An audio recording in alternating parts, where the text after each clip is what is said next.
Happy New Year, everyone. Let's start with something positive, shall we? Let's start with something happy and fun and go lucky. I hope everyone's having a wicked day. I hope everyone had a lovely evening yesterday as well.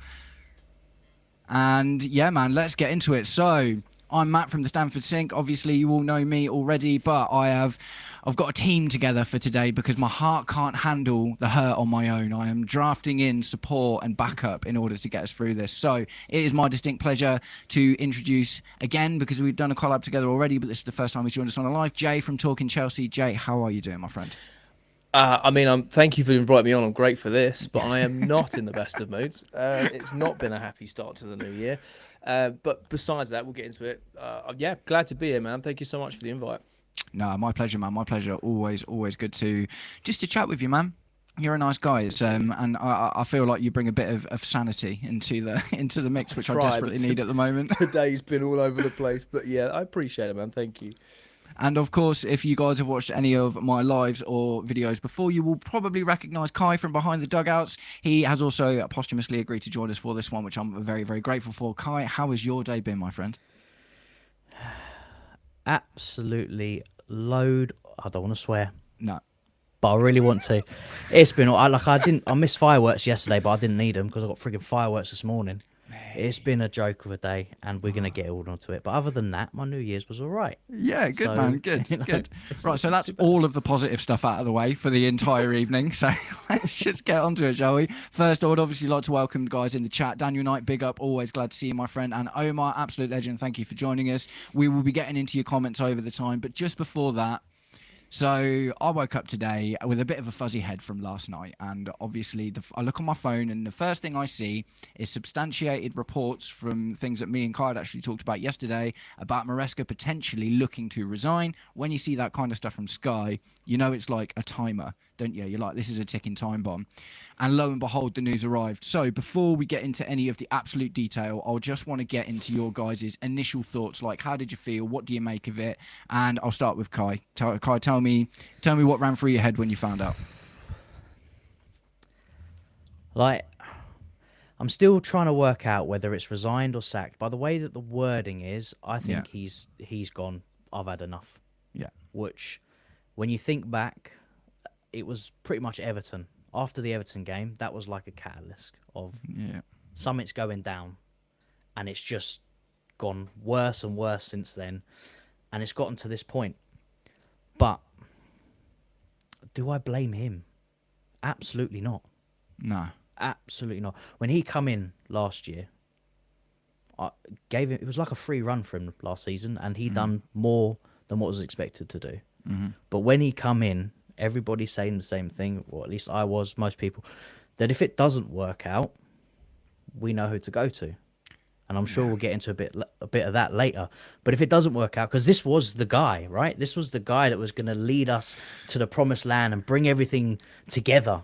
It was That's what we were, told to believe. It was certainly a lengthy interview process, wasn't it? Exactly, they made a big deal of how much effort they put into finding the right guy. The due diligence, as they call it. And, of course, especially this season, I probably criticised him more so than I did last season. Yeah, for sure. Me too. Because I felt there was a bit of regression in his style and the way that he was doing things, some of the decisions he was making. I didn't see last season. I was seeing, and it was causing some problems from the football. But when you sit back and you look at what's potentially been going on behind the scenes and the rumours that are coming out, this can affect what is going on with the team, especially with some of the hands that have been going in day to day with the club. So I expected it to happen. I didn't expect it to come now. I thought end of the season, if I'm going to be honest. So I'm kind of shocked that it's happened now. But if he's walked away, then I get why. But I'm not happy. Not even the slightest. No. Oh, really? No. Absolutely not. All right, wicked, man. Right, Jay, come on. Let's have it. What have you got? How did you feel? Mate, my head's been on Mars since yesterday. It's just been on Mars. It was one of these things, we knew it was coming. We knew it was coming as soon as we started getting overbriefed. And look, at the end of the day, sporting directors have hired, what's this now, 5, 6 managers, or will it be 6 if with our next candidate, who we all know is going to be? Yeah. he was meant to be the guy that, the glue, bring us together, take us to the promised land. They made such a big deal of it. And essentially they've sacked their own yes man. That is what they have done. And it makes no sense. Now, look, whether Maresca was looking to find his own route out, I do not blame him whatsoever. You could see that this frustration was building for a bit of time. There was all these briefs. Obviously, the Everton press conference was kind of like the nail in the coffin, that something had boiled over for him. But all these briefs that are coming out at the moment of the medical staff are basically telling Maresca, this player plays this amount of minutes, no more, no less.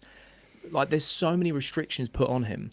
And I feel like he went above and beyond last season, purely because he come in, he settled the squad, he built the foundations, he wins 2 trophies. Whether or not you rate them or hold them in high regard, or you expected us to go win them, you still have to go do it with the squad that you've got. He's done that. So I personally thought he had some credit in the bank. Mm-hmm. Now, does that absolve him of any sort of wrongdoings or any mistakes? No, of course not. We criticise him most games because idiotic substitutions, poor mismanagement of certain games. But he's also, on the flip side, dismantled a Barcelona team, dismantled a PSG team, dismantled a Liverpool team at home in the league. So it's very rough and smooth. And we kind of knew what we were getting with Maresca. This was his second season.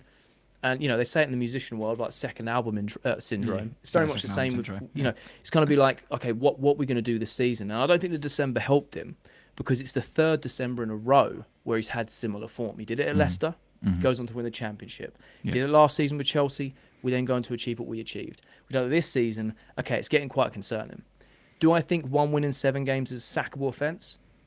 Not really. I think it's very questionable, and you have to start worrying about things. But I don't think it's a sackable offence. Of course, in Chelsea terms, you can win the double and get sacked down the tunnel. That's just, that's happened before. But, mate, I don't understand what we're run by a circus. This is the nail in the coffin. We are on a merry-go-round, and the people in control are clowns. They just are. And so many people, fans have been saying it for years. And I've always tried to look on both sides of the coin and kind of go, you can't say you don't like something unless you try it. You have to give them a bit of time. But now it's just kind of like, man, things need to change from higher up. How can you have 5 managers that disagree with the same board members every time? At what point does it become a manager the baddies? Do you know what I mean? At what point do you go, maybe we're the issue, maybe we should change things? But again, they're not going to admit they're wrong, because that would mean that they're out of a job.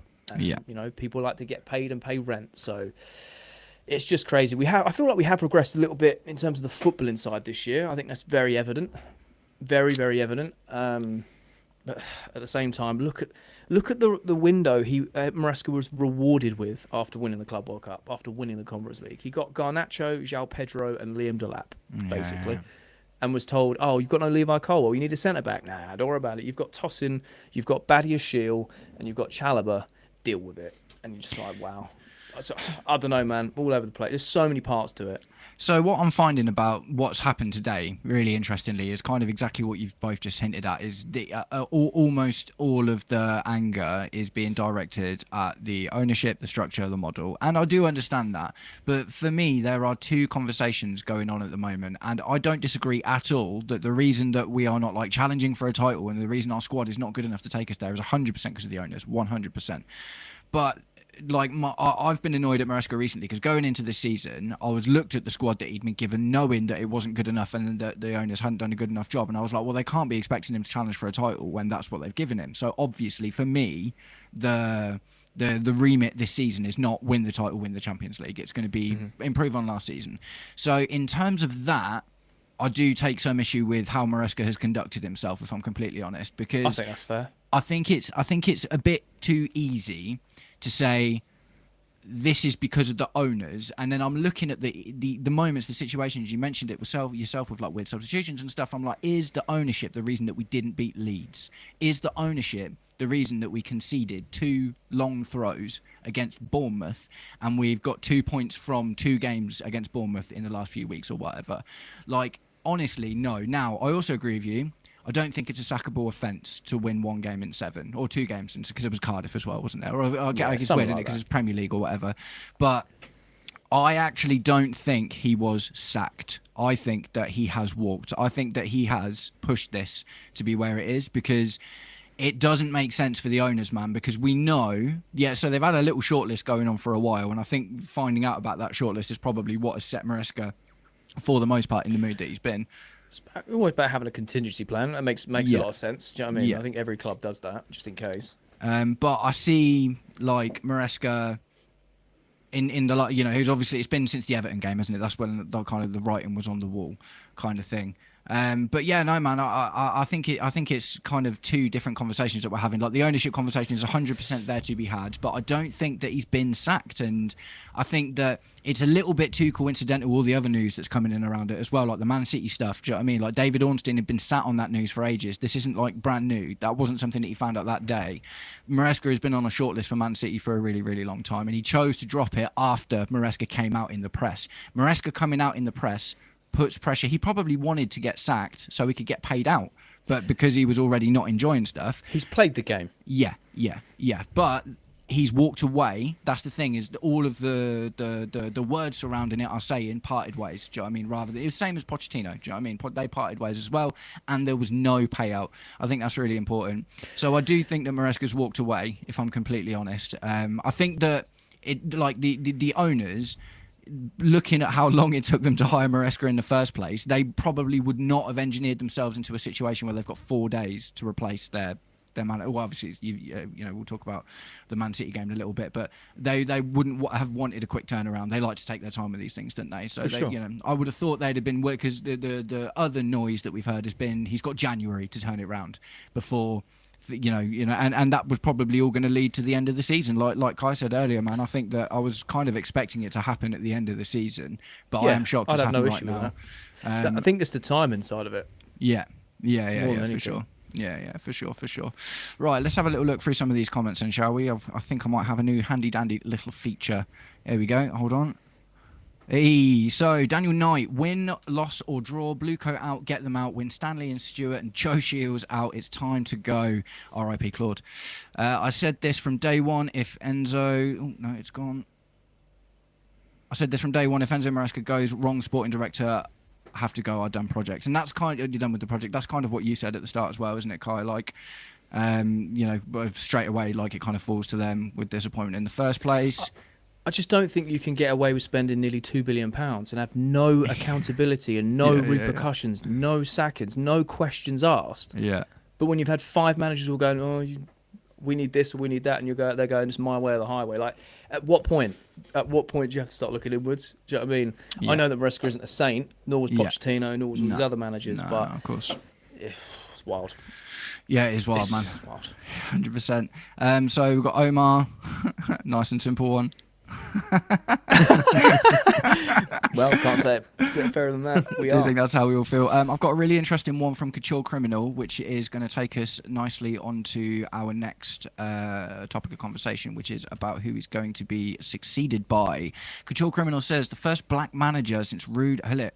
I'm excited to see Rosinia at the Chelsea. Really interesting point, man. Really interesting point, because there is, unfortunately, a massive narrative around the Premier League not giving opportunities to black managers, isn't there? That's something that's been going on for a really long time. So one positive we can give Blueco is that they are, you know, they're going to do that. I 100% believe that everyone deserves the same sort of opportunity. And what that does lead us into quite neatly is the conversation about Liam Rosinia. So he seems to be the bookie's choice, if you will, for replacements at the moment. It seems like it, doesn't it? He will be. It's nailed on, bro. Yeah. Strasbourg is going to become a revolving door of players and managers. I wouldn't be surprised he gets 3 years. Someone new will go into Strasbourg, and then 3 years they'll just rotate.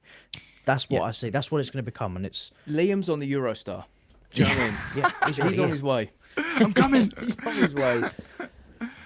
Yeah, it's funny actually, because Kai, you actually said exactly what you just said, like probably like a month ago, I think, when we did a stream or something, man. We were talking about it. Like, Fabregas has been my guy. I just desperately would love to see that. It's the Chelsea dreamer in me. Do you know what I mean? Wants to see Fabregas, but Liam Rosinia seems to be nailed on. So I'd love to get both of your opinion on him, about whether you think that's good, bad. Is it too quick? Is he a good enough quality? Is it about? Is it, you know, or is it actually smart because they've got experience with him already and is really appreciated by the ownership? I think that the plus side is it's the convenience. We'll just take the one from the sister club. He's worked with us for a few years. He knows what's going on. He ain't going to say nothing. He'll do everything he's told and more. Now, I don't want to discredit what Liam's done. because I think he is a good coach and he's showcasing that. Yeah. In my opinion, far too quick. Far too quick. They're 7th in League 1, which is the worst of the top 5 leagues. They've spent the most amount of money, and this is a league that has PSG in it, by the way. Yeah. They're top of the Conference League. Fair. They're doing well there. But I just think it's too soon. You're expecting so much. If he's there to settle the ship to the summer and we get a better, like a different appointment, I ain't mad at it. We need someone, right? You wouldn't take him out of Strasbourg for that, though, would you? This is what I'm saying. So he is going to be the permanent appointment. And I don't know. I just feel like we're going to have the same conversation in 12 months' time. It will be, get him out. He ain't great, blah, blah, blah. So I don't know. Maybe I am being a bit too negative. I try to be positive and look at both sides. Maybe he comes in and completely transforms things, plays a new system, plays players in different positions. Yeah. I just think it's too quick of a turnaround. 4 days before City to try and appoint someone. Obviously, he won't be for the City game, but even so, bring him in, right, instill your visions, instill your tactics into these players. It's going to take months for him to adapt to this new system. You know what I mean? I feel like we are just going to see a Potter season. I worry about that. And the thing is, though, it was kind of already getting there under Maresca, so we'll get into the Maresca stuff in a little bit. But with Liam Rosenior, so I've done a little bit of research, like a little bit of looking into it, about his style of play and stuff. Ultimately, it does seem to be quite similar to Maresca's, albeit at the moment he's using a different formation because obviously he hasn't got the quality in like midfield and stuff. But it is slow, patient, build-up play from the back. Mike Penders as a centre-back. Yeah, exactly. But a bit more emphasis on transition, I think, than Maresca currently has. And ultimately, one thing that I think is maybe a positive is he knows how to use his strikers. And that is something that I don't think Maresca's ever been very good at, if I'm completely honest. I think our strikers are being misused. And I don't put... Yeah, I think Maresca's been putting a lot of weight on the wingers rather than the forwards. Whereas, 100%. Rosenior is going to... He's had Amiga, he's got Panicelli. Yeah. Panicelli. Do you know what I mean? So... And we've I got think Amiga coming into Chelsea in the summer as well. So it will be interesting. Yeah, so what makes this the most sense is he's worked with players that are in our squad already. He's working with players that are part of our squad in Strasbourg, and he's been in the model for the last 2 years. He's another yes man. So in terms of the perfect fit in what they want, they've already got it. It's just at another club, and luckily for them, it's our sister club, so it probably makes it a little bit easier. But is it right? No. It's going to be another inexperienced manager who may be ready in quite a few years' time, but he's not ready now. The job's too big for... I mean, to be honest, I think this job's too big for a lot of people with what it manager market's dire right now. Yeah, exactly. But he is he makes the most sense. Ticks the most boxes for sure. Convenience. He ticks more of the boxes than any other of the managers on the list. Call Fabregas a dream of mine, and that's probably never going to happen anyway. But realistically, so one of the managers I've heard that's been ruled out, and we'll obviously see over the next few days, is Oliver Glasner. So how do you two feel about? Do you think it would be better to have Liam Rosenior because of the similar style of play, the players' connection, and the Blue Coat stuff already, or do you think that someone like Oliver Glasner would actually have been a much better shout? At least he's won something.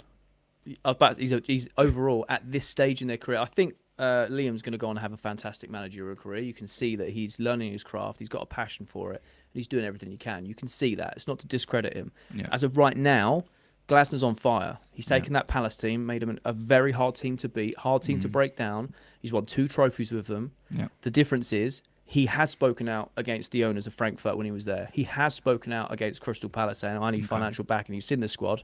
Yeah. Like, we need improvements, and we still won trophies. He wouldn't fly at Chelsea. He'd be in one day and out the next, because he'd be like, no, I want this, and this, and they'd go, see you later. Yeah, Liam wouldn't say that, so we'll get him instead. Yeah.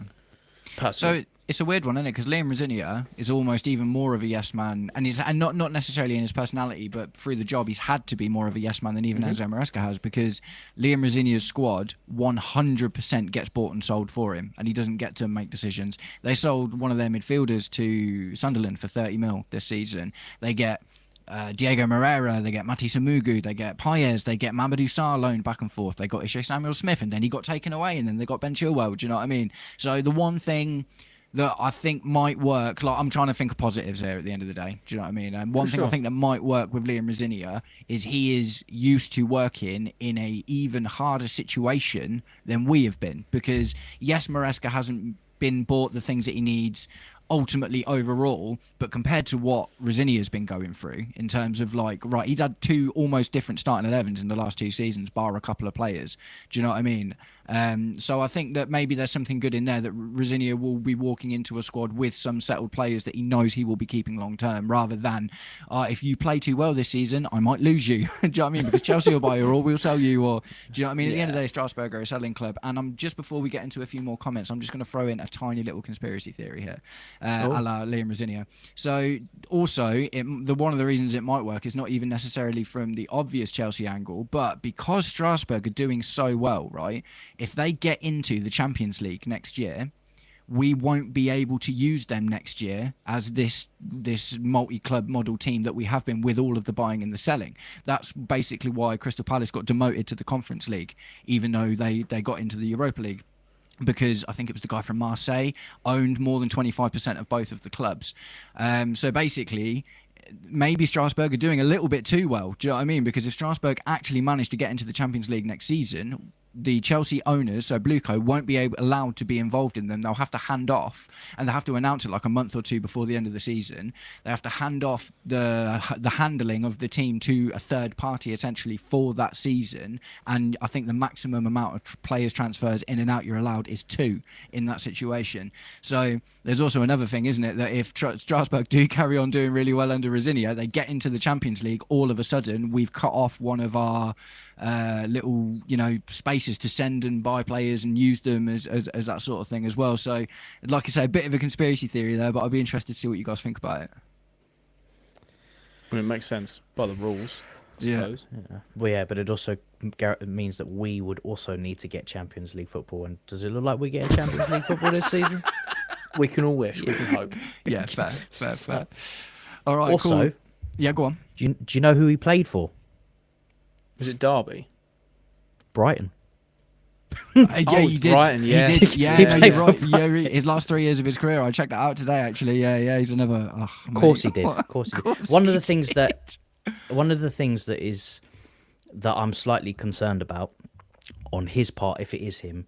Now, if we went out and signed a top elite manager, I wouldn't have this worry. But he's going to come in to this club with a fan base that has had enough of everything. They're not going to care. I mean, the amount of stuff that I've seen from creators, people online, everything, they do not care who the next manager is going to be, because they know it's just going to be another yes man. So he's going to come into an environment that is already just toxic straight away. And any manager, they don't deserve that. It's a poison chalice. As much as we want to sit here and say we don't want that for him and it's not fair to him, that is what it's going to be like, because everybody has had enough of what's gone off at the top, and that is going to cause some massive problems. He loses 1 or 2 games, people are going to go nuts, and that the manager doesn't deserve that, but that is what is going to happen. Yeah, no, it's true. It's it's like a poison chalice at the moment, isn't it? It just feels like unless someone comes in and turns it around and gets good results, it doesn't matter who it is either. It could be anyone. Do you know what I mean? We could get Jurgen Klopp, or we could get Mourinho back, or do you know what I mean, Tuchel or whatever, and it'd be the same. Though that's the thing. It don't matter. He could have like a run of 10 games, and we'll just be waiting, going, it's inevitable. It's going to go. This is what's happened with Maresca, which I think was where a lot of my frustrations come from in the last 24 hours, is the amount of Maresca out fans, which I don't have a problem with. Everyone's entitled to their opinion. Some Maresca out fans have been since day one, and I respect that. They've stuck by that, and they can enjoy this moment. They've been waiting for it. But a lot of those fans sit in the dark corners until something like this happens and come out and go, I told you so, I told you so. And I'm going back to what we said at the start of the live, of a lot of fans said, if this goes wrong with Maresca, it is not his fault. It's the higher-ups. This is their last chance. And I feel like that is a turning point for a lot of the fan base. It will be very toxic at Stamford Bridge. It will be very toxic online. Because like you just said, anyone that comes in now, it's like no one cares. It's like, whatever. We're sick and tired of how this is all operating now. So, cool. If you win, great. We'll celebrate for the team. Maybe not necessarily the manager specifically. But I don't know. I feel like Maresca was building something with the fans as well. I know it's still very divisive in terms of in, out, or whatever, or even indifferent. Yeah. I felt like there was a lot more of a connection under this new ownership, especially. after all these managers we had, did you guys feel connected to Poch? Did you guys feel connected to Potter? I felt a little bit more connected to Maresca than the others. So I just feel like that's now gone. It's been ripped underneath us. Maresca ruined that for me after the Everton game, to be honest. That's fair. That's fair. Because for me, it's like one thing I really want from my manager. I'm just going to say this and then we'll get in some comments. But one thing I really want from my manager is character. Do you know what I mean? And I think one of the issues with this is, like, me and Kai were talking about this, like, and I largely agree with everything you're saying, but at the same time, Maresca isn't being charged with winning the title this season. He's been won with getting back into the Champions League, maybe getting a domestic cup, having a reasonable Champions League run, and he's under scrutiny because there's now a concern whether that's where we're going to get or not. And you literally said earlier, Jay, you were like, yeah, having a contingency plan, it's normal. It's like a business, isn't it? Like, you have a contingency plan. It's smart to have a contingency plan. If they were trying to put pressure on him, being like, this run of results isn't good enough and it needs to turn around, otherwise, maybe we start to explore options. The only problem I have with that, especially what's coming out, is if they're going with that kind of pressure, that's not what I consider Chelsea pressure, getting into top four. No. But that's a story for another day. But then if they go on and meddle with the squad, going into the changing rooms at game times, telling not to play this, to rotate this, that's a different story, because is that what's been happening? Apparently, that's what's coming out. You have to rotate. You have the medical team have overall final say on minutes for each player and why they have to play. And Maresca's like, I can't do this anymore. Yeah, it's like telling a manager you need to do this, but we're also going to shackle you and tell you how to do it. Then that kind of, like, especially the rotation thing, that's one thing I've been so annoyed at this season. So if it is true that they are making him rotate, then all the frustration that I had at him was not for him. It should have been pointed. Because it's not his fault. He's been told to do this, and that is the problem. Out of us, how annoyed were you when Palmer was taken off against Bournemouth? Annoyed. Yeah, I was. The entire stadium was booing. Palmer didn't kick off like he did the previous game, because I think he's had that conversation, and maybe Maresca's even said to him, "Look, it ain't me. I'm being told this is what we've got to do." And then these things do come out, and again, I have taken all these briefs with a pinch of salt, because you never really know whose team's playing for who, right? But one of a couple of ones, it was a unanimous board decision to let Maresca leave, which is why I think he walked away, but it's more like we just wanted to save the bag. Secondly, they've now come out and said if we get out of the Carabao Cup, they don't care. They just don't care, which I think you cannot have that mentality and say that publicly as well. What's wrong with you? And the medical stuff where they have the ultimate say. And then you read that and go, wow, that's why he's not been playing for Fana as much. They were annoyed that Reece James played 3 games in a week because Maresca went against what they were saying. And he was like, well, he's been fit for a year, play him. So I totally agree, Kai. Like, it all of a sudden gives you a different perspective of going. Exactly. You don't absolve everything. Sure. No, of course the not. red card situation and how he handled that. I don't absolve him of everything. But if the things that are coming out are true, and the way that they have been meddling with the squad, that's where I draw the line. You don't touch the squad. You could bring your players in, whatever, but on the day-to-day management, the game management, and how he's using his players, that is the manager's decision. Because how is he going to win things? How is he going to get the best out of his players if you're telling him he can use this player today, but he can't use it tomorrow? It's like refs and VAR, isn't it? It's you know what I mean? It's all of a sudden, it's like, how long until you don't need refs anymore? How long do we don't even need coaches anymore? We just got teams of people. Why don't we just have Ed Barley as the new manager? See what happens. They want to make all these they want to be the cooks in the kitchen, mate. Get them in the dugout. See what happens. Do you know what I mean? They'll realise that's why these are the people that they have hired. This is what baffles me so much. It's going wrong with their hires. Yeah, it is a bit mad, isn't it?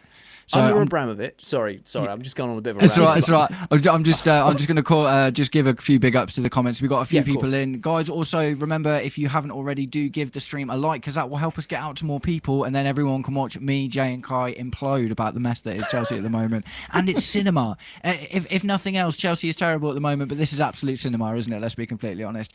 So big up to Omar, big up to Couture Criminal, big up to RC, big up to Courtney. Yes, moderator Courtney. I just saw you snuck in there. And yeah, nice one, guys. Thank you all very much and I love the fact you're all chatting to each other as well. That's absolutely awesome. Like, go for it, man. Go for it. Everyone get their thoughts out. So one thing I'll do, right, we're kind of hitting on it already. let's talk about the ownership and stuff, man. Let's talk about the ownership and stuff. We're kind of already doing that. Do you know what I mean? We're kind of already doing that. But so is this okay? Because what we've had with the owners so far, right, is we had the first year was like Todd Bowley's year, wasn't it? Or the first year and a bit was like Todd Bowley's year. And then there was the fallout, do you know what I mean? The drama with, you know, they're not talking to each other and they're not friends anymore.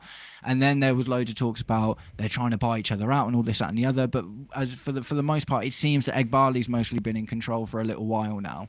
Do we think that either of them are actually good enough on their own, or do we think that everyone who's involved is just useless? Or like, you know, there's a lot of people that are saying like, if Todd Bowley bought out Eghbali and Clear Lakeside, people would be happy with that. But at the same time, he bought like Koulibaly and Sterling. Do you know what I mean? So his intentions were right though. Yeah. Do you know what I mean? Okay, yeah. Like, I feel like with Todd Bowley, I feel that they're both a necessary evil. They need each other because Todd Bowley just gets his money gun out, just starts spewing it everywhere. And it's clearly on the wrong decision. But he had the right idea. I don't understand why he makes Sterling your marquee signing and put him on $300,000 a week. However, we needed a left winger. He has experience. He's won loads of stuff. It kind of made sense. Koulibaly needed a centre back. We've been linked with him for like, I don't know, 10 years. Never went for him. Got him too old in my opinion. It's kind of the right signing. Just spent too much money. Aubameyang made no sense, but we needed a striker. We've gone through so many since Diego Costa. It's crazy. Yeah. So I feel like from a sporting perspective, he has the experience. He owns all these other, was it baseball and basketball and all whatever it is. He understands that teams need to win for the assets to increase. Yeah. But he's just a bit careless with money. Yeah. Okay. Eghbali, on the other hand, and all the other directors, they've come in from Wigan, Red Bull, Brighton, Derby, Brighton, all clubs that haven't won major honours. Yeah. And they're now coming in and saying, we need to do it this way because it works.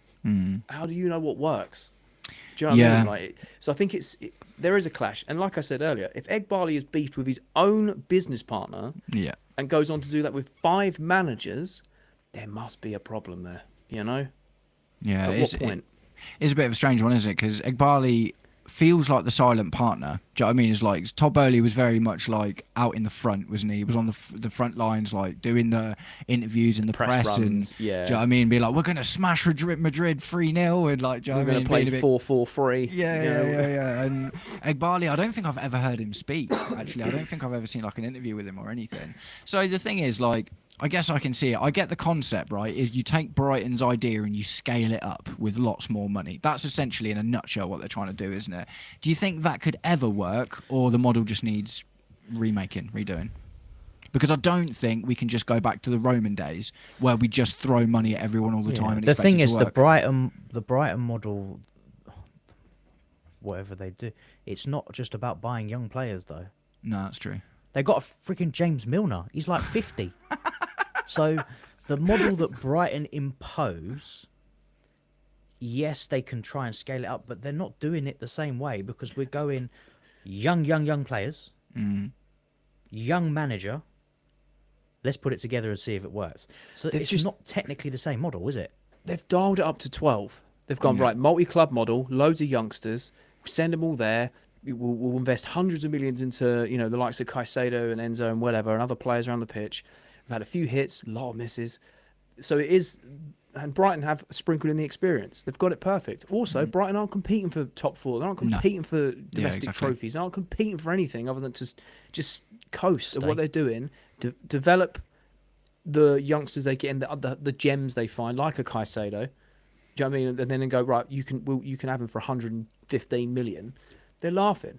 I always go back to, like, you can take inspiration from things, but straight copying, no one likes that. Yeah. So they've just dialed it up to 12, and it clearly ain't working. Yeah. It's just they added some steroids to the mix. So too many cooks in the kitchen. In terms of talking about money at the moment, that sides us nicely into another little thing I've got. Actually, first I'm just going to highlight this comment from Courtney because it does sort of what we're talking about as well. The owners don't choose sporting directors to win trophies. They choose them to flip players for profit. So that is kind of part of the problem, isn't it? Now, what's the guy from Liverpool that we've just got called? Dave Fallows. Is that maybe, and hopefully if his influence comes in, because he did buy players to win. Do you know what I mean? That was his whole thing. So on Courtney's comment there, at this club, yes. 100% agree. That's what they're doing. They're bringing in players to flip to make profit. Yeah. what sporting directors are supposed to be is to improve the team and at a big club to go on and win things. What you mean? They focus on the sport and not the money? Yeah, I know. Mad to It's so even strange. think that is possible, but they actually focus on the football. Yeah. What was the one we were talking about in the summer? Is it Campos? Yeah. Yeah. Oh, mate. Is he the one over? Yeah, he should be. Yeah, get rid of all of them, bring him in, change Yeah. the game. So Changes the that's game. the kind of people that focus on the football. Obviously, they've got backed by money. Even Marina, man, she was amazing. Granasquire, Ruthless. she'd send her out. She'd get a deal done always. Yeah, More But, hits than misses as well. Yeah. yeah, But that's with true. these guys, it is just they are being told to bring in, find these gems so we can sell them on, so we can keep And it's the all pockets done lined. And with that's what it is. AI and graphs. Mm. Like that's the most triggering bit about it. They are genuinely playing an FM save and just skipping and simming a season and going, who comes out best? Let's go get those. It's just wild, man. This is a great comment from Omar here, and it's not just in the squad building that they failed. They failed in getting a front of shirt sponsorship, new stadium project. We take 1 step forward and 2 steps back. Great comment from there. Omar, Thank you, Omar. hit that nail on the head. Yeah, no, it is, isn't it? It's like, you know, it's too many cooks in the kitchen, I think is definitely what's happening. And because everyone, and it just seemed that the pure focus is buying and selling players, isn't it? The pure focus is like, we absolutely missed our opportunity with the front of shirt sponsor. We were in the Champions League, we'd won the Club World Cup, we'd won the Conference League, we'd bought a couple, you know, the team was looking strong. We'd shifted a lot of dead weight, like a lot of dead weight. That is the only positive I think I can really think about from the sporting directors, is we are like the first team ever to come out in profit after a transfer window. It was absolutely unbelievable. But aside from that, it's just been a mess. Like we are not gonna, and stuff like this. The other thing, the problem is, even without the Champions League and this, that, and the other stuff, like what's going on now with Maresca and how it's being handled, and the stuff that's coming out in the press, like you say, you know, that it all makes Chelsea look bad, which makes shirt sponsors, even if we get into the Champions League now, because there's been so much drama.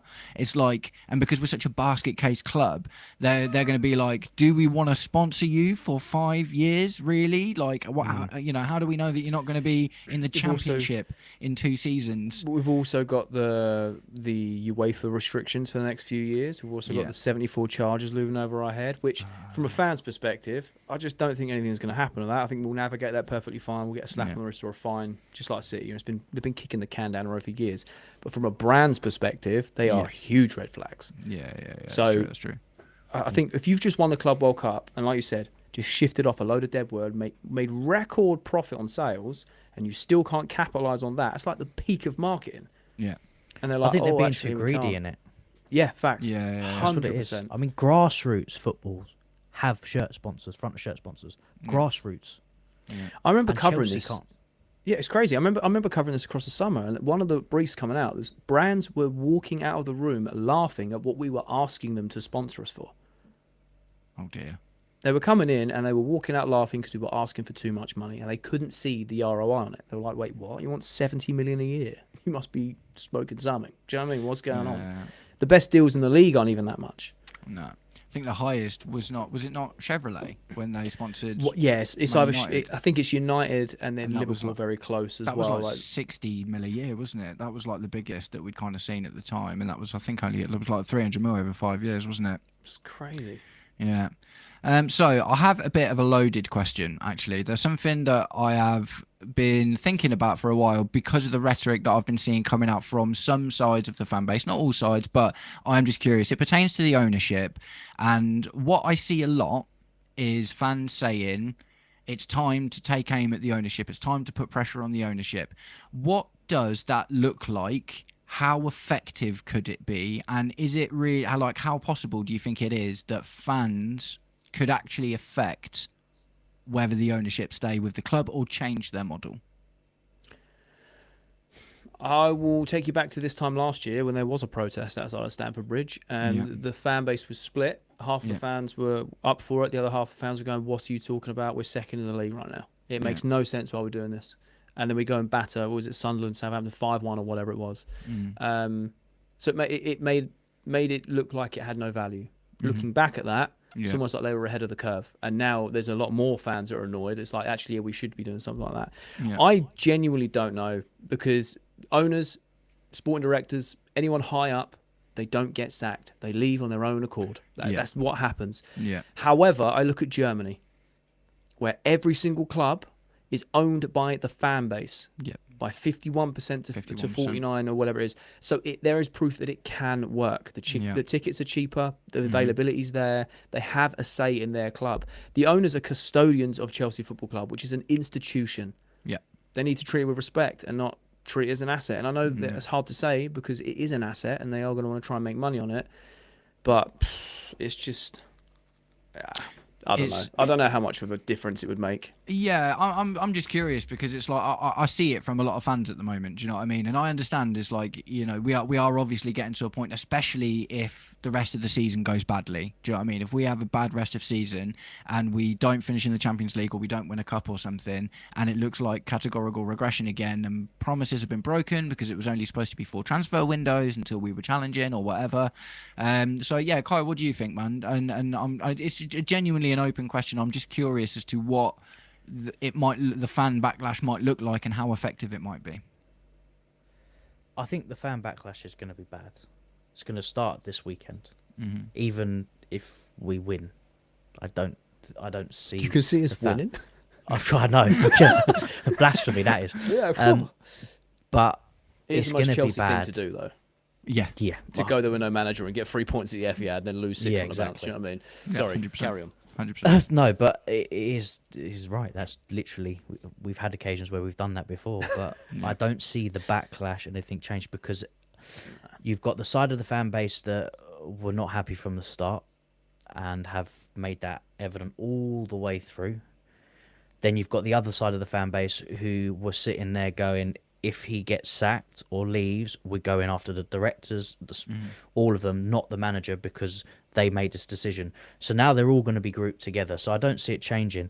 The only way you can affect anything is by hitting them where it hurts, which is their pockets. Yeah.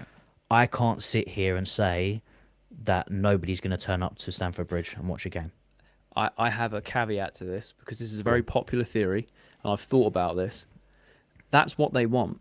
Because if we don't go, the fans of the football club and the season ticket holders don't, guess who takes our seats? Tourists who spend 2, 3, 4 times the amount of money as the regular match-going fan. So they are laughing, looking down at us going, you just made us more money. Because it's happening now, isn't it? Exactly. You know, that's why fans, some don't want to go because they're sick and tired of watching it, but a lot of people can't get tickets or they're being priced out because they're making it so expensive. So... it's very rare, and I can maybe think of a handful, if not, where fans have managed to force an ownership out. But I think the last one was Tottenham, right? They had that protest. I think it was Tottenham United last year, and they were like, "What are you doing? Levy's never going to go," and it was delayed because at the end of the season he did go, and then they were like, "Oh well, hallelujah! We've been saying this for 10 years." It's never a quick change. No, like you said. Name me the last time it's been successful. Yeah. The thing is, they've got till 2030, so they've got 4 years left. They will sit out of spite through these next 4 years, 100%. Because at the end of the day, whether we like it or not, and we can scream at them and be toxic towards them, whatever, they're still getting money, so they don't care. It's complicated. It's the fact of the matter, isn't it? It's complicated as well, isn't it? Because they've split up the assets now. As well, like when they came in, everything that Chelsea owned, the women's team, the hotels or whatever, it was all owned by Chelsea. But now they've sold the stuff to themselves. It's like all of a sudden a Chelsea sale isn't just a Chelsea sale anymore. You've got to decide whether to sell those assets back to Chelsea or to sell them to different entities separately. And even if they do end up selling the club, multiple parts might end up being owned by different people. Do you know what I mean? Because of what they've done and the way they've come in, so it's absolutely crazy. Omar is absolutely on it, by the way, with some of the. I think, So Fabrizio Romano is on a rare one. It is January. It's like Mariah Carey at Christmas, isn't it? With Fabrizio Romano, January's come around and he's like, all I want for January is sunny. It's some drama. Yeah. So we'll have a look at this first one. Fab says Liam Rosenior is the top candidate, Cesc and Glasner out. I can't say I'm surprised. It feels pretty nailed on at this point, doesn't it? Yeah. I don't hate it. I think the problem is, like, if we were looking at Rosinia in a normal situation, I probably would have felt exactly the same way as I did when I found out we were looking at Maresca, which was largely ambivalent but willing to give him a chance. Do you know what I mean? Obviously, there's a bit more of a connection there, like we've talked about and stuff before. But I think, I would rather that than... Oh, I don't even know, to be honest. I'm just chatting at this point. I've literally got no idea. I said it earlier. I genuinely don't care who sits in that dugout now. I'm done. Whatever. I just want to see the team win. That's what I want to do, and I want it. Cole Palmer score goals again. That's something I really want to see. I want the team. Yeah, I want to see the team happy, playing good football, and getting results. Do you know what I mean? What could help that, maybe, which is going to bring me on to another topic that I quickly want to talk about. So, Fabrizio Romano also says West Ham are interested in Sterling. That's all fine and good. Are they interested in his wage packet? Because that's going to be the problem. I will add to that, Omar, because I've also been getting pinged, and I'm glad you brought this up. I love this, by the way. This is amazing. It's also come out that Sterling is leaning towards Fulham because West Ham is a loan with no obligation to buy, whereas Fulham would be an actual transfer.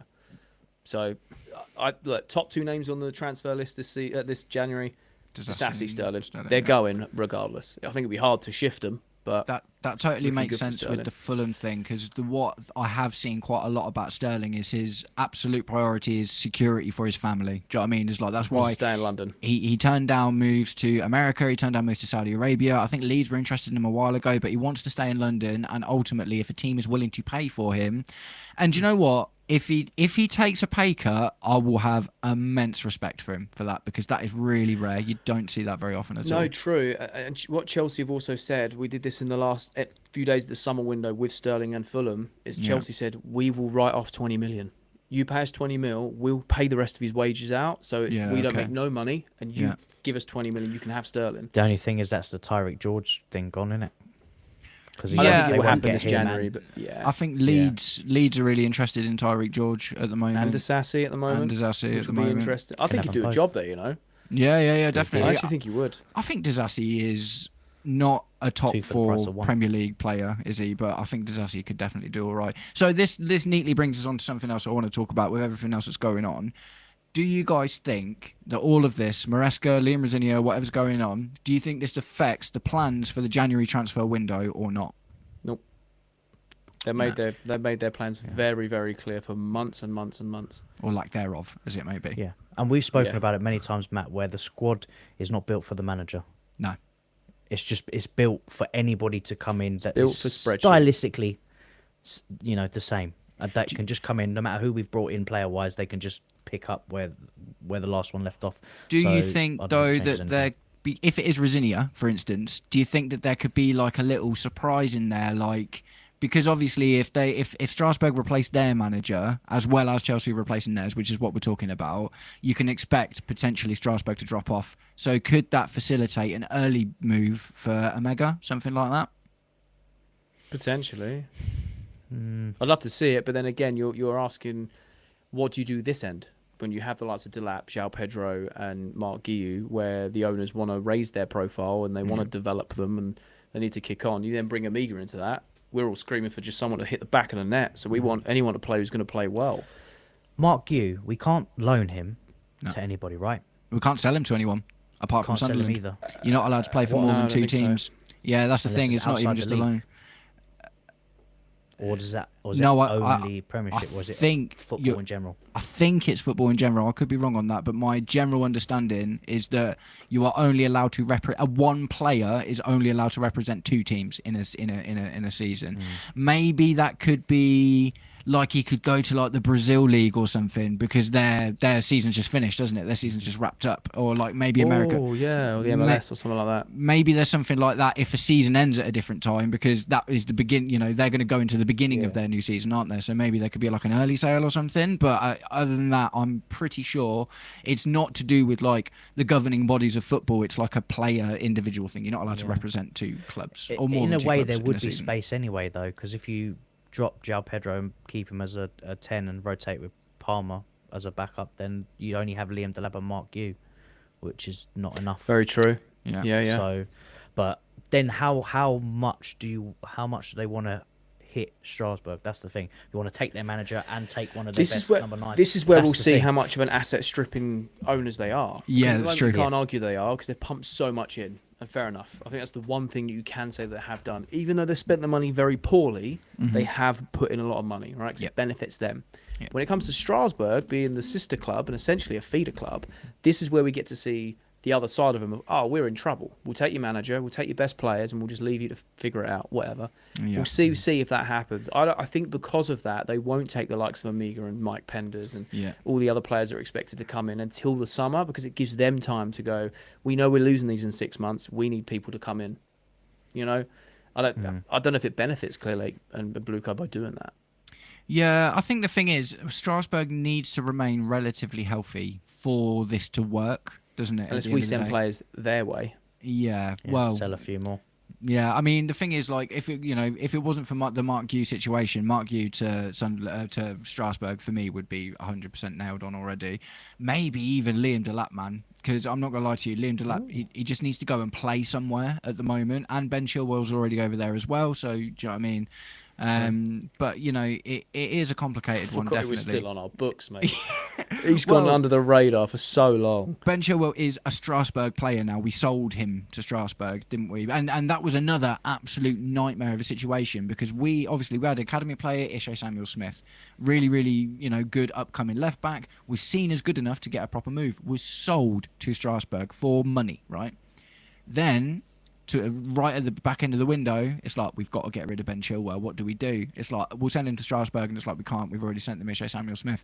Okay, we'll buy, or we'll reverse the transaction. So it wasn't a loan that was recalled. It was a reverse transaction, which I don't think I've ever seen before, by the way. We reversed the transaction of Ishe Samuel Smith, brought him back to Chelsea, sold Ben Chilwell to Strasbourg, and sent Ishe Samuel Smith out on loan to Swansea, where he's getting 0 game time. Oh, man. Yeah, absolute joke, man.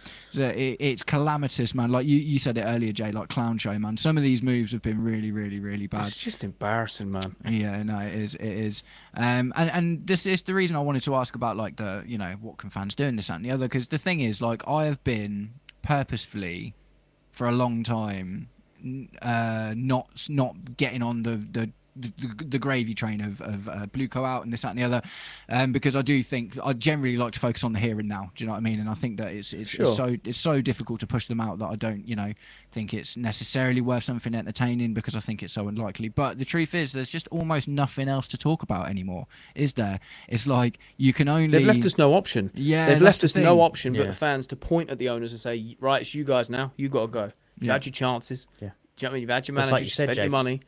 5 managers. Eventually, it's got to click and go, actually, we're the problem. And this is what I was going to say like a while ago before we went into the comments. If they come in and said that Roman Abramovich didn't run this club very well, which I think is very disrespectful, but Yeah, from a for sure. business standpoint, it probably made sense in terms of internal infrastructure and stuff. a couple of They said cheeky they were under the gonna come table in. deals and that.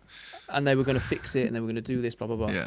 Well, one thing I can tell you is in Roman's first 3.5, 4 years in charge of Chelsea, we'd won 2 Premier Leagues, a League Cup, I think we'd won an FA Cup, maybe a Community Shield, and we were only on a second manager. So The and thing we is, spent less though, money. I 100%, like, there's no disputing the facts of what you've just said, but I do think that the nuance of the situation is Roman was like the first big money guy to come in. Mate, he and was treating our smash his- club like a football manager save. Oh, and I totally get that, Yeah. right? It can never be done And again. It was, yeah, and that's the thing, isn't it? Because there's now so much money in all of football. That was the thing, wasn't it? Roman brought his money into Chelsea when he did, and he was able to go out and buy this guy and buy that guy and buy that guy, and everyone else was like, what is going on? And he was able to go out and get the best manager up, and and that's the thing, isn't it? Jose Mourinho was a young up-and-coming manager, which I imagine but he had it won the Champions Yeah, League. It's- yeah, it's- yeah. And Do you our, know what I mean? our next manager was Graham Potter. So, there's a big difference in the terms of caliber of up-and-coming managers that they went for. Yeah, and I mean, look, I get it. It was not a sustainable model. They've come in, they're trying to make it a sustainable business. I get it, but I don't know, man. It's they've backed themselves into a corner. And like I keep saying, there is no accountability for those in charge, and that's what's the most frustrating thing. Yeah, If I do a bad job at my job, I get sacked. It's just the way it is. Do you know what I mean? Yeah, if you make a bad video, YouTube gives you a strike or whatever, don't they? That's like, like, you know, there's always rules to abide, or there's accountability, but with the owners, there isn't. So yeah, no, it is definitely a weird one, man, and it's really difficult as well, isn't it? Because, like I say, there's no governing body sat above football going, "You're doing a really bad job here." But you know, the truth is, if there was, then we wouldn't be the first club. Or, mate, the Glazers would have gone ages ago, and there's so many. This is another thing as well, man. Now you've literally just said the Glazers. One of the points I always have about the reason I don't really talk about the owners is Man United fans. I've been saying Glazers out for years and years and years and years and years. Nothing's happened. Arsenal were they made it big. Do you know what I mean? Arsenal were the ones that came in and got everyone to start focusing on the owners, the Cronkies, when AFTV really kicked off and stuff. And the thing is, even Liverpool were FSG out until Klopp came in. Arsenal were Cronkies out until Arteta came in. So I feel like the only thing I can do to even keep me, you know, being able to support this club is hang my hopes on that one of the more. Do you know the difference is though? In. Yeah, go on. Do you know the difference is with all those owners is they spent money in the right way. They haven't got, not in terms of, you know, they didn't spend 40 million on Badia Shield. Yeah. They've also made different like bad transfers, but they came in with intent to say, all right, you might not like us and we are going to do X, Y, and Z that you don't agree with.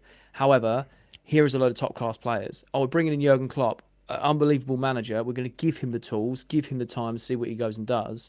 So the fans could buy onto that. And because they started winning and becoming a dominant force again, they were like, yeah, cool, we don't care. The owners are very shrewd and a very well-run club. 6-7 years later, maybe they needed to be called out for them to change their ways. Same with Arsenal. They're pushing on to win stuff. They haven't won things in a while. That's what they're craving. They're hungry for it. But what the owners have been able to do is spend money in the right ways, being in the right manager, back him for all the tough times, which we clearly can't do. And look at where they are. They're a dominant force, even though they haven't won anything, but they're up there every single year trying to compete. Man United, they're like billions in debt, but they still spend billions. I don't know how they do it, to be honest, but they're still putting money into the squad. And all right, again, they might have spent the money poorly. They don't pay their dinner ladies. Yeah, it's really weird over there, man. It's unbelievable. But they'll still go, all right, you want a player, we'll go buy Mbeumo for 70 million and see what happens or whatever. So, I don't know. It's a difficult one, man. Like, what's right, what's wrong? Who is there to decide what's right and what's wrong? I think you've just kind of hit the nail on the head with that argument, though. The difference between any other owners that have been, you know, made their fans unhappy, even though they've done it badly, they've still bought to win. And that's not what we're doing, isn't it? That's the thing. We're not buying to win. All of the other top clubs, you know, Arsenal definitely more recently because they've had recent success. Do you know what I mean? But Man United Liverpool always bought to win. They just did it really badly for ages. And then obviously Klopp came in and Michael Edwards to kind of mould it. And they were still buying. And again, they went for some talent or up and, you know, bought Andy Robertson from Hull. What a bargain he was. But they went and spent Firmino. They got Salah on a big contract. So, like, I don't know. It's just different. It's like our directors or the managers go, oh, we really need this player. He fits your profile. He hits the age bracket, blah, blah, blah, blah. And they go, oh, he looks really good. Nah, we'll get this person you've never heard of who's 16 from Kazakhstan and he'll play in 4 years' time and you'll deal with it. And they're like, oh, okay, cool. Great. I will deal with Mark Guiu as an option up front. The problem is, it's like we're throwing spaghetti at the wall and only one or two strands are sticking, innit? Like, you know, because the strands that are sticking it works. Yeah, look at Esteval, look at Cole Palmer, look, it works. Let's keep going. But I also fear for those. Yeah. Because with everything going on in the next couple of years, they're going to be on the phone to their agent now going, how do I get out of this contract? They're not going to want to stick on this merry-go-round for long. It's funny, though. You know how many things we used to see about, Man City want Palmer back. What's the chances Pep leaves, Enzo Maresca signs, and then they sign Palmer? No chance. I don't think Cole Palmer dominate English football for another 10 years. I think that Cole Palmer does not like Enzo Maresca's management, if I'm completely honest, in terms of like the tactics and how he's being played and stuff. Fair, but do you think that if he got to play next to Haaland for 5 years, he wouldn't mind? Because he'd have the players to execute the manager's game plan. Would Haaland stay at City if Enzo Maresca became his manager? Oh, good question. Maybe, depending on how close he is to the Premier League goal-scoring record. Haaland's like, I can literally go anywhere. That's the thing with Haaland, isn't it? He can go anywhere. He can be like, do you know what? I like the look of... I like spaghetti. I'm going to go to Italy for a bit. Just because he wants to do as Zlatan. He's already come out and said this, hasn't he?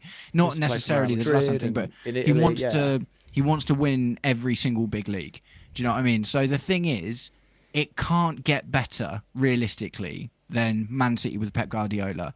I almost feel like when Pep leaves, I think Haaland will not be far behind, if I'm completely honest. And I think Fair. going from Pep to Enzo Maresca, don't get me wrong, like I'm not saying Enzo Maresca's terrible, but we're not talking about nearly the same level, are we? You got to think as Haaland is the most in-demand striker in the world, really. If every single team said you can have one player from any team, how many of those do you think would say, I want Erling Haaland up front? Well, all of them. Because he's unbelievable. Plus, there's Yeah. a very much a shortage worldwide of clinical number 9s. Yeah.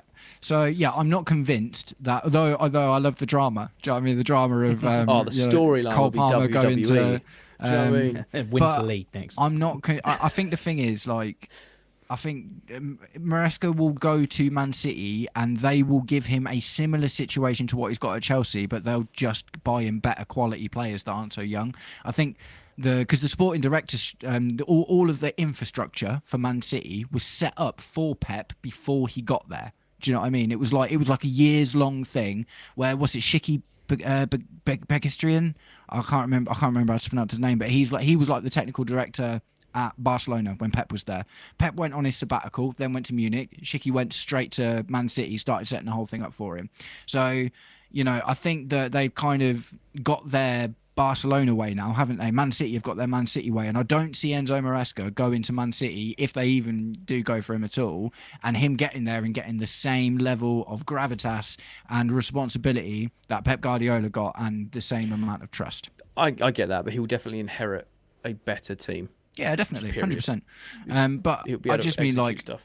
going forward and stuff. Like, do you think Cole Palmer Yeah. wants to go and play for Enzo Maresca, or do you think Cole Palmer's Maybe like, not. I'm gonna go, I think Cole Palmer wants to win as many titles as possible, win all the biggest trophies because he knows how good of a player he is. And I Yeah. feel like there will only be so much of this circus we go around before players like Caicedo, like Enzo, like Palmer, like Reece James, maybe he's going to be there till he retires. And we all hope that. Yeah, right? yeah, But for sure. other top quality players are going to go, what am I doing?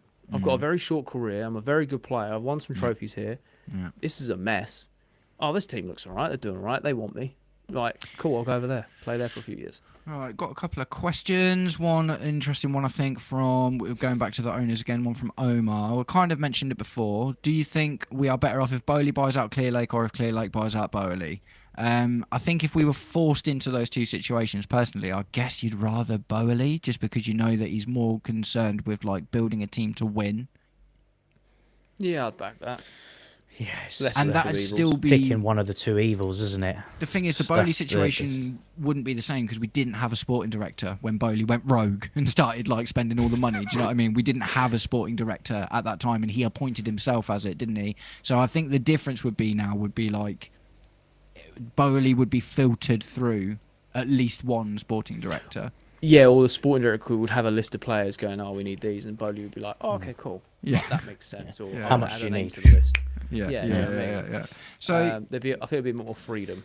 yeah, interesting, because that's something we haven't heard anything about for a while, because it was a big thing a while ago, wasn't it? It was like the you know, they're all trying to find funding to buy each other out, but that kind of went quiet when we started winning stuff.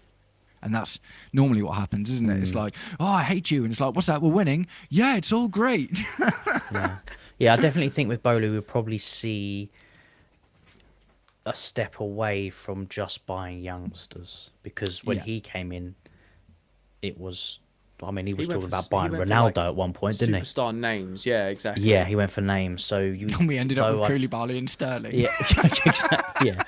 Yeah, but I think we may see a step away. But again, it's Lesser of two evils, man. yes, you don't. Yeah, They're probably just as bad as each other in some senses. I think that's the thing, isn't it? And do you know what? I don't hate the idea of like investing in youth as a primary idea, but I think even as a primary idea, I think we're just doing too much of it. We bought a 16-year-old like a couple of weeks ago. Do you know what I mean? What, like, we got a Here We Go for a 16-year-old from Fabrizio Romano. I was like, what? Why? And that's Why is- after we're told we're not doing any business in January, and then Yeah. a couple of days later, oh, but here's a 16-year-old. In 10 years' time, this kid, unbelievable. You Yeah. gotta keep an eye out. Why are we know what I mean? announcing academy signings? That's outrageous, isn't it? No, I don't know. That's the thing. Back in the day, these signings would just go into the academy, We wouldn't be coming in and then sending them out alone. You get the odd player, but you remember like Izzy Brown and all these players just that were thinking bought, about Izzy Nathan Brown. Ake. Yeah. You know, they were bought from likes of West Brom and things like that, and obviously Ake, I think he come from like the Dutch leagues, or Belgium, and then they come into the academy. And then they play in the academy for a few years, and then then they might go out on loan or have a chance in the first team. But now it's like all these youngsters, 16, they don't go into the academy; they just go on the loan list or in the first team and go. Here you go, try Liverpool away, see how you do. Yeah, the thing is, like, you know, we're gonna have to wait until the summer to see. And because if we do this for another summer, then there's no help, there's no hope. Do you know what I mean? Maybe there is some hope to hang on that we get to the summer and they look at everything they've done and they go, do you know what? Buying more 16-year-olds probably isn't actually going to help right now. It's all fine and good setting us up for the future and whatever. The thing is, though, when I talked to Jay the other day, I was thinking about doing a video, and I've made a list of every single. I won't go through the entire list, but I made a list of every single player that we've bought under Blue Coat and put them under four or five categories. They were either flops, to be determined, being like could go either way, an asset as someone that was bought to be sold, okay, which is, you know, they're all right, and elite success, whatever. The vast majority of what is it? It must be like 60 players, maybe more than that, 60, 70 players we're talking about in the last few seasons now. How many is this? 1, 2, 3, 4, 5, 6, 7, 8, 9, 10. Okay, it's probably like 50, 60 players overall, something like that. The vast majority of them are either flops or assets. And that's subjective to my opinion of whether I think they've done well or not. But this is starting to become my issue with the idea of the model buying young players and stuff. I'm like, it's not even working. Do you know what I mean? We've got David Datro Fofana, Amari Kellyman. Oh, mate. Do you know what I mean? It's like Diego Moreira, like we sold him for 2 million. Mati Samugu, we sold him for 3-4 million or something to Strasbourg. It's like, I get the idea of buying in these young players to up their value so we can sell them at a profit, but we're not even doing that most of the time. So, you know, there's a couple of big hitters, isn't there? Like, and obviously we've sold almost as many players as we've bought in the last few windows. But the thing is, and this is the other thing as well, it's like maybe it brings it back to Maresca a little bit. What's the point in buying Yoro Hato? I think that there's something more to that, because I think he's a fantastic left back, as we saw in Ajax, to be that young, captain in the side, playing that amount of games. But he's obviously either not good enough or just not trusted to be playing. Because there's been a lot of opportunities where he could be playing in that rotation. I don't get it. And I don't understand why. So maybe Maresca was like, oh, maybe it's the medical team just saying he can't play or whatever. Yeah. Maybe it's Maresca just saying he isn't good enough, not right now. Is he worse than Tosin, though? Like, do you know what I mean? Mate. On this season's position, form, I isn't think it? it's very difficult to be worse than Tosin. Yeah, and the thing is, it's not even just Yoro Hato though. It's like Andre Santos as well. Do you know what I mean? We've seen Andre Santos be amazing. Yes, albeit at Strasbourg. Don't get me wrong. I understand that there can be issues, but He's had some good games in a Chelsea shirt too. But I know what you mean. He's had more of a run out of Strasbourg for sure. More of a main player. And surely, based on his Strasbourg performance and his few decent performances we've seen in a Chelsea shirt, merits much more in the way of performances than we've seen, especially since we've played Enzo Fernandez and Moises Caicedo almost every game this season, and both of them are on the precipice of injury, like at any moment. Do you know what I mean? So that's some of the negatives I find with Maresca. Like, I'd be surprised if the medical team, if this is all true, and the medical team are saying you're only allowed to play these guys for these many minutes, I'd be really surprised if they're saying you can only play Cole Palmer for 60 minutes because he's been injured, but you can play Enzo Fernandez every second of every game, even though he's got synovitis. Do you know what I mean? Yeah, you can play Moises Caicedo if you don't train for the week with him, because we saw that before the Fulham game, didn't we? So that's I the think, thing yeah, but as I think well. Caicedo is more of a necessity. I think that's Yeah. one of Maresca says to the medical team. I don't care what you say, because if we don't play him, we are folding like deck chairs. Like, we need him in that midfield. He's the glue. So Well, it might be a bit different, but I hear you. He's been a bit off it recently. I don't blame him. Fantastic You know what I mean? question has just come in from Omar. I'd love to know what both of you guys think about this. Would Nico Jackson come back now that Maresca's gone? Bridges burn, mate. It's the owners. Do you think it's the They owners? see profit. They see profit. I covered this. I think it was last week. Yeah. And it's very interesting. It is a very interesting question because if Maresca was the reason that he was pushed out, then he's gone. Maybe there's a way in. And we look back and go, Jackson did 30 Premier League goals or 30 non-penalty goals in 2 years. Yeah. It's pretty decent. It's all right. When you look back on it, last person to do that's Diego Costa, and it's wild to say those two names together in the same sentence. But the way it planned out, it was basically because the owners bought João Pedro, bought Delap, and how João Pedro specifically came in and hit the ground running in the Club World Cup. That's when company was like, "Yo, Jackson, what are you doing?" Do you know what I mean? Like, your game time's pretty limited, right?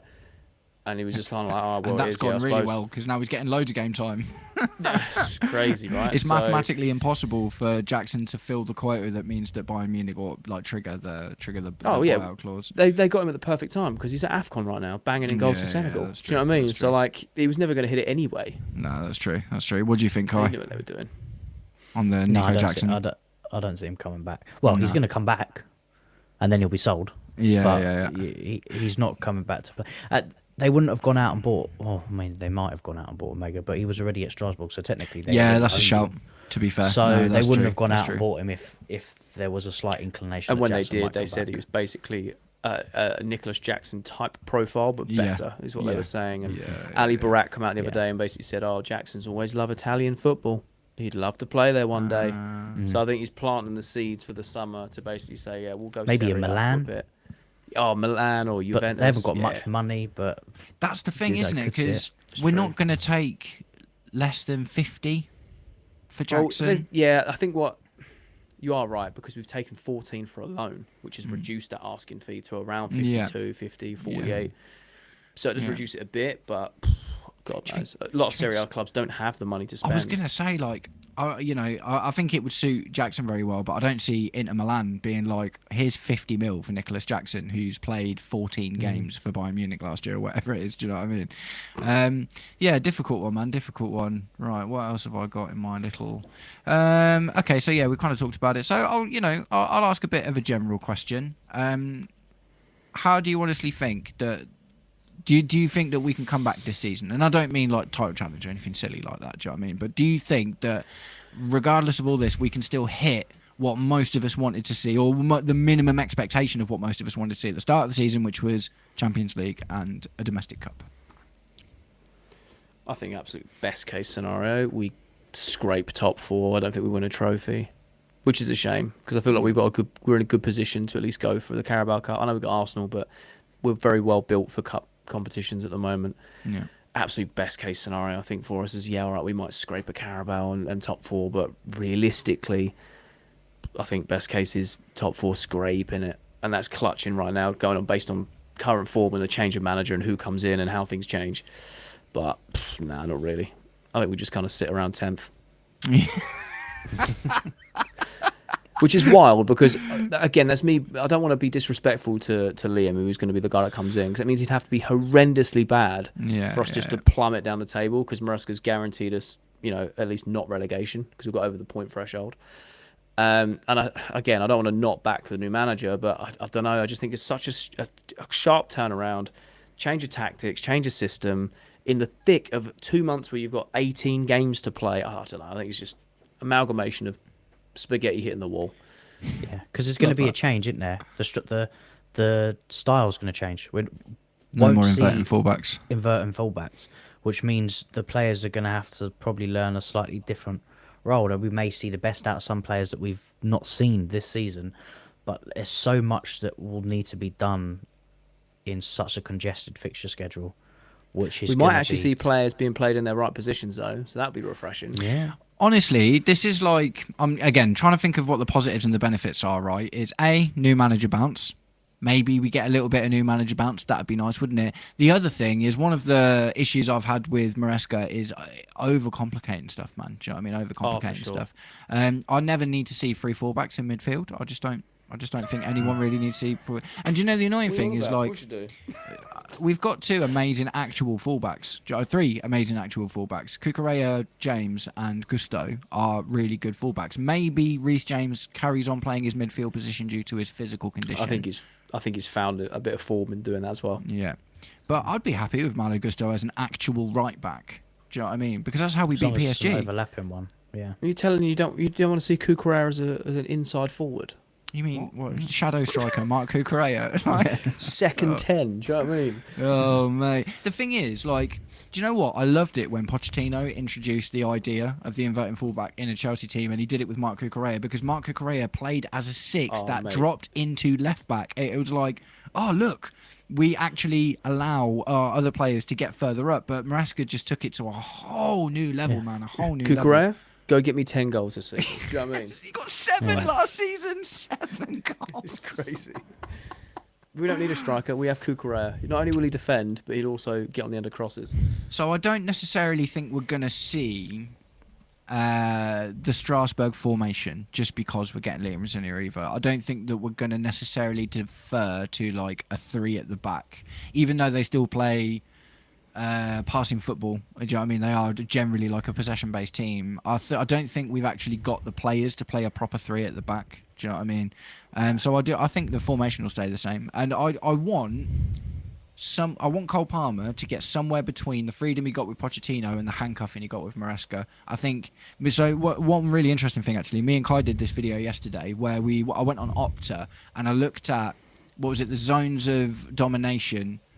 Which is like a chart which shows you where Chelsea dominate, where the opposition dominate in their games, and where areas are contested. The area they're all like loads of boxes, and basically the middle square in front of the penalty box was dominated by the opposition in Enzo Maresca's Chelsea.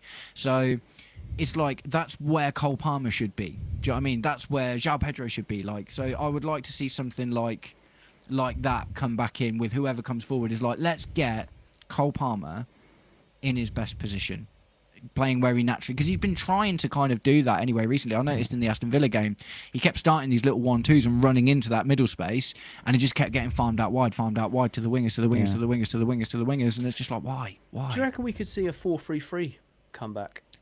I was actually thinking about that earlier, and I'm not sure, because I'm like, where would you put Palmer? I guess right wing, and he can drift in, but he's always going to drift in, isn't he? Yeah. Do you play him as like an attacking 8 or like a 10? Potentially in a 4-3-3, yeah. Yeah, I mean, that would suit Enzo more, I think. I just think transition football, yeah, very fluid, yeah, high, wide wingers, 9. I don't know. I'd be interested to see what happens. Yeah, do you know what I mean? Could go old school and go 4-4-2. You never really know. 4-4-2, mate. Do it. I suppose at least return of 2 strikers. When we come up against other teams, one thing I say, we've been very predictable for the last 2 years, and teams know how to play against us. At least we are the new manager change style. We shouldn't be predictable now because they won't know how to defend against us. We are the best team in the world passing side to side. That's undeniable. Like, our centre backs are so good at getting the ball to each other; it's ridiculous. 5-yard passes are on point. I'm gonna bring up a couple of these comments right there. I'm getting a little. It's sad, but it's true. Courtney, season over for me might barely get Conference League. Oh mate, back to the Conference League. That'd be savage, wouldn't it? Omar, only if we win the FA Cup. Do you know what I mean? This season is cooked. We will be lucky to be mid-table. Another one from Omar. Interesting one. What if Liam overachieves and we do get top 4 and have a deep FA and UCL run? Will we be here having the same convo in the summer, winter time in the next transfer It won't be windows? the same, but it will be a slightly altered version of can he keep it up? Yeah. Can he consistently do this? Is it new manager bounce? Is it a purple patch? Can he be the one that goes on further? Because we did that with Maresca. Yeah. It's going to be the same cycle. We did that with Maresca. No one expected us to get Champions League qualification and win 2 trophies. People could say that they expected us to win the Conference League because of the competition. Fair. We wouldn't have done that. But the other things he's done, he's done his job. So we went, cool. He's got credit in the bank. 6 months later, he's gone. He got Manager of the Month 20 days ago. Yeah, that's mad actually. I read that today. I was like, 20 days ago, he was happened? our Manager of the Month for December or whatever it was, and happened? sacked. Like, it's just wild. Yeah, Nothing is predictable in this club. No, that's true. It's all just getting a bit wild, isn't it? It's all just getting a bit wild. Like, I was not expecting this today when I woke up, man. I was like, I thought we'd at least get towards near the end of this. Like sometimes Man United would sack a manager if he mathematically couldn't get Champions League football.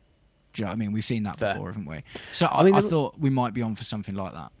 I mean, there were some briefs yesterday that were, they were saying he's got to the end of January to turn it around. Yeah, I've heard and I was that. like, do you know what? That's kind of fair because there's a lot of games in January. So if he hasn't turned around by then things are very much a signifier of where things are going to end up. Yeah. But yeah, over a 24-hour period of being like, boom, you're gone. So Liam, get on the Eurostar.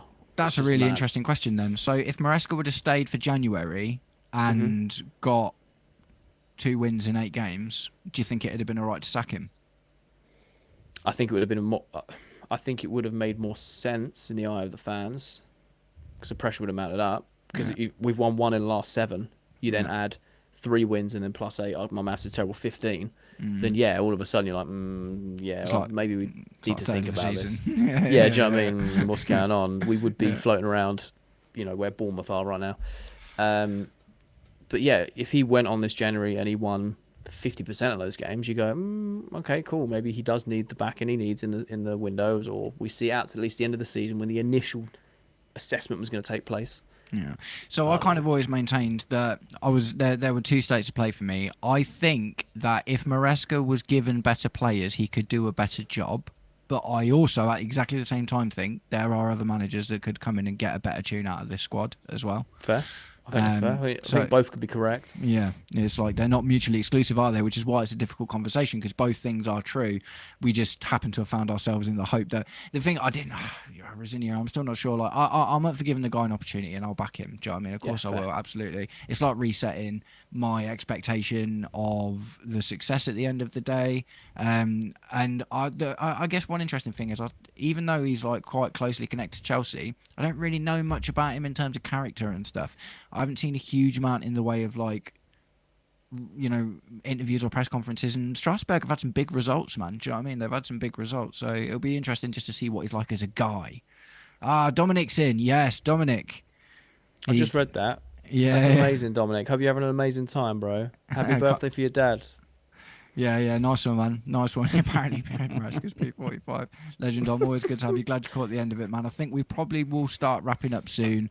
I think do you know what? When we started this, I was like, I'm going to go for hours today, and it's like I think the wear of the day has just kind of hit me, and I've started to flag a little bit, and I'm like, Maresca this, Maresca that, and I have one last hope for today, and please no one spoil it.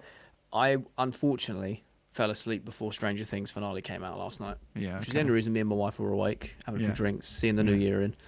It's the only thing I've got to redeem this horrible start to the new year that I'm hoping it doesn't let me down. That's all that's all we'll be doing. I'll probably fall asleep through it as well. Yeah, nice. Yeah, nice.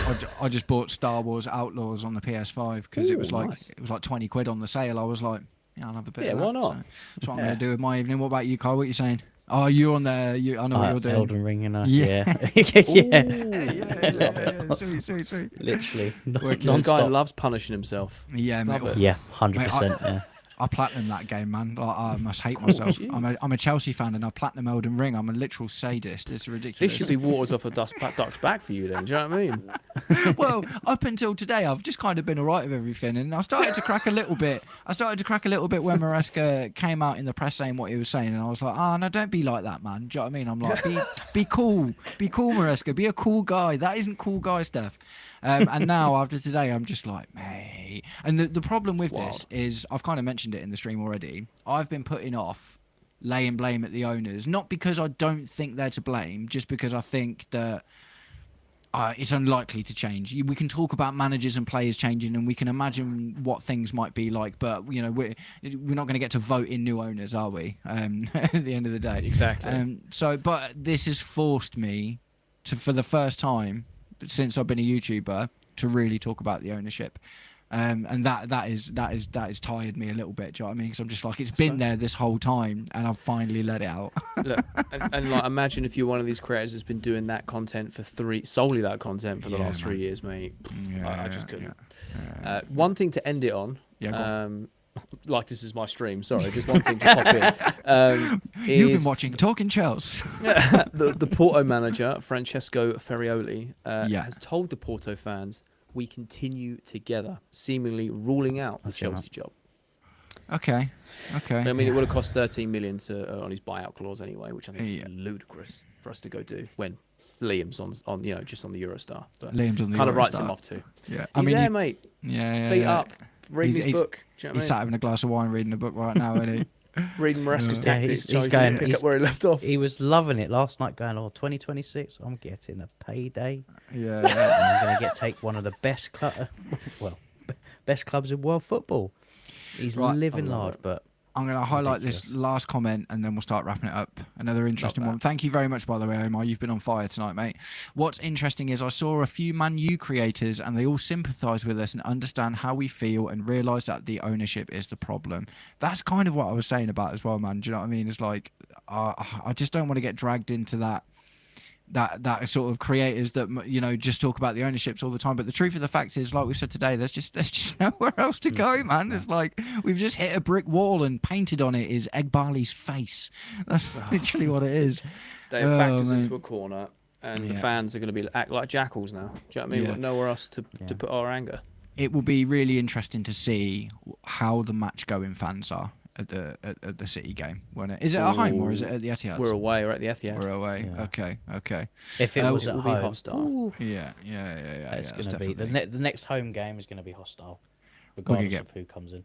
We're gonna get plastered, man. Like literally, we're throwing together a team of random people throughout the club to manage the squad, and we've just like picked a guy, and it's like you can stand on the sidelines, but we'll figure out the tactics. And do you know what I mean? Can you imagine if we win and then we don't hire a manager, and we're just like, this works? The under We'll just do 21s this. guy, just till the wheels fall off. Do you know what I mean?